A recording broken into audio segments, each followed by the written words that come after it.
All right, are we ready to learn how to clean our Instant Pot? This is a bonus, but it might be one of the most important things you learn. I mean, all of these are important, but this is huge because I had no idea how to clean it, and I have simply learned through trial and error. And this is the process I use. These are the ingredients I use. They're very natural, not harsh, and they get the job done. So, in your Instant Pot, you have different areas that you need to clean. Within the bowl, it can build up sometimes with this murky, cloudy lime buildup that can collect at the bottom, especially if you throw it in the dishwasher, which this is dishwasher safe and friendly. And I'll do that, and then about every 4 to 5 uses, so about once a week, I will do a mixture of 2 parts vinegar and 1 part baking soda. And I simply pour it in like this, and I'm going to demo this for you. So all you do is pour in your vinegar. You don't need to measure it, maybe a couple tablespoons, a 1/4 cup will do. Put that in, and you mix in about a tablespoon, so 1 part baking soda, and that's gonna have a fun chemical reaction. Once again, it's like we're in science lab, cool. So kind of just let that do its thing, and then I will do one of these little swooshing, swirly motions. And so what that's doing, it's fizzing and getting foamy. And so it's eating away at the buildup in there.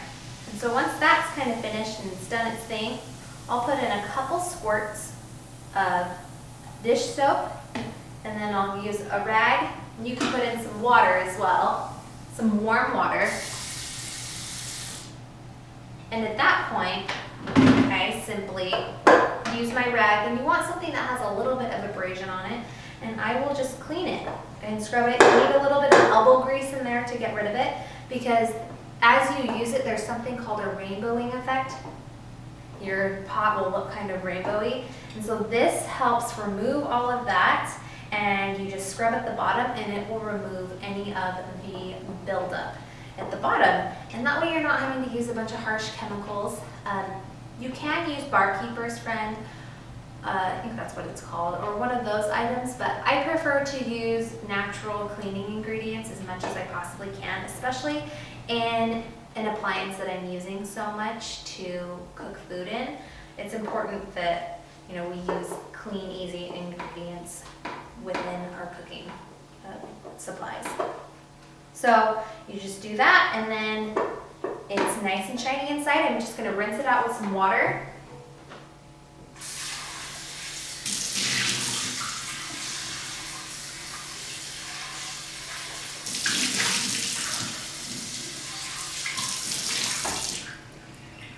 And dry it out. And you can see inside it's nice and shiny.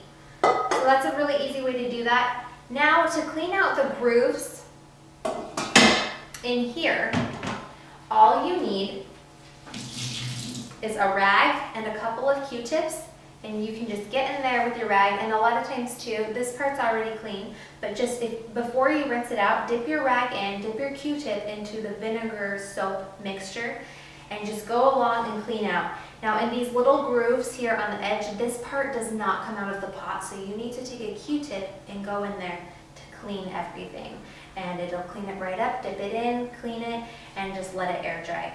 Now for the inside here is how the sealing rack works, or the sealing ring. And so what you do to lift this out, you want to take both fingers, or in this case I did, but you want to pull it out like this, and you just lift it by section until it comes out.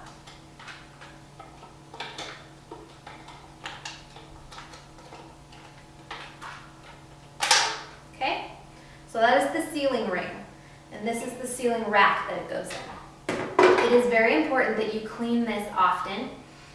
This is what's collecting the odor. You can sit this in a vinegar bath It'll soak out all the smells and then clean it like you would in the warm dish soap water.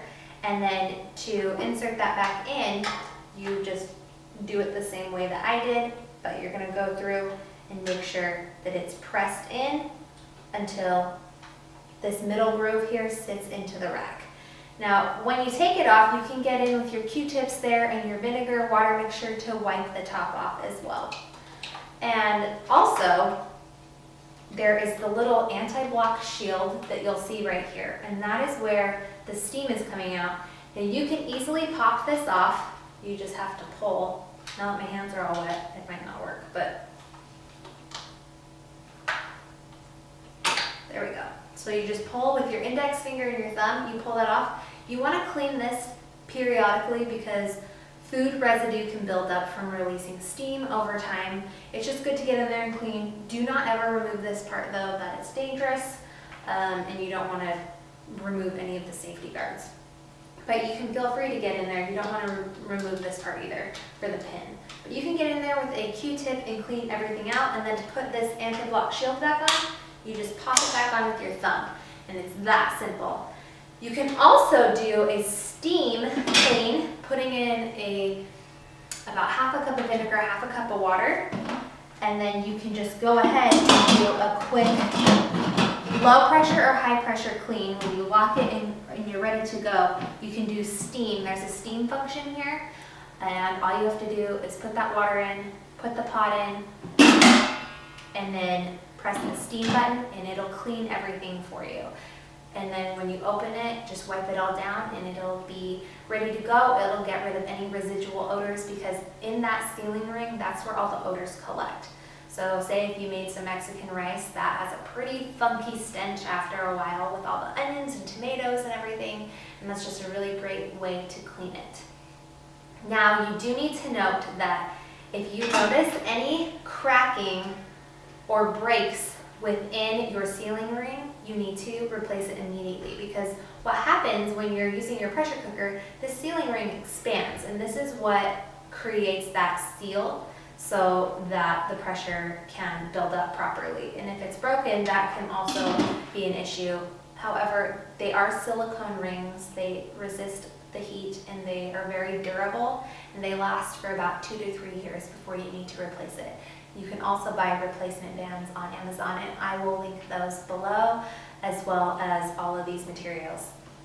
Now, the last thing that you need to use to clean the outside of your pot, let me put this lid back on.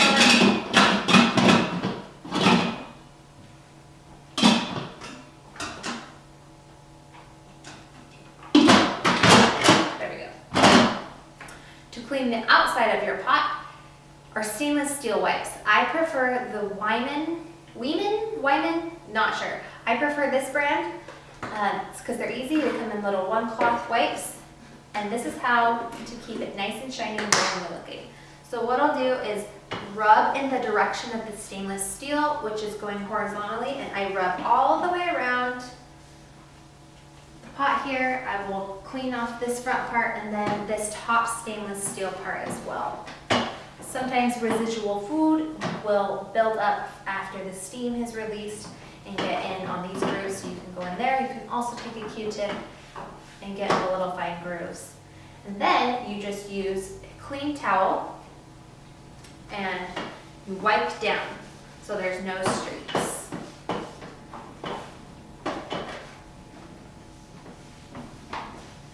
And now we have a beautiful new shiny looking Instant Pot. And that's it. It's pretty simple. You only need to clean it. Probably, well, depending on how dirty it gets, I do a good deep thorough clean about once a month. But I also like to clean this ring about once a week so that the odors don't collect. But other than that, that is how to care and clean for your Instant Pot.